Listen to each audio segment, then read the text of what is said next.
जय माताजी मित्रों, આપણે આજ તો આવી ગયા તમાકુમાં ઓટો મારવા। હું તો એટલો બધો ટાઈમ તો મળતો નહીં, રિક્ષા આપવાની હોય છે એટલે કીધું આજ થોડોક ટાઈમ હતો એટલે કીધું તમાકુમાં ઓટો મારી જોઈ આવે ચમચમ છે તો તમને બતાવી દઉં તમાકુ। તો જુઓ આપણે તમાકુ આવડી આવડી થઈ છે, પહેલી વખતના તો પેલા ભાગી નાખ્યા છે જુઓ તમે। હવે બીજી વખત એટલા બધા મોટા થયા નહીં, અને મોગરા જે મોટા મોટા હતા એ ભાગી નાખ્યા છે। બીજી ફેર હવે લાગેઠ મોગરા વાળવાના છે, અમુક અમુક તો મોગરા રાસેલા છે,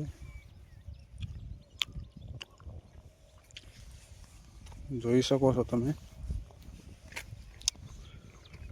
આ બાજના ભાગમાં થોડીક માપે છે, પેલી સાઈડ થોડીક તમાકુ છે, આ સાઈડ થોડીક માપે છે હમણે। ને જો આ સાઈડ વાયેલા છે ઘઉં, ઘઉં એક વખત આવા છે, ઘઉંને આ ચોથું પાણી પાયેલું છે, પાંચમું પાણી હવે વાળવાનું છે ખાતર નાખીને, તો જોઈ શકો છો તમે।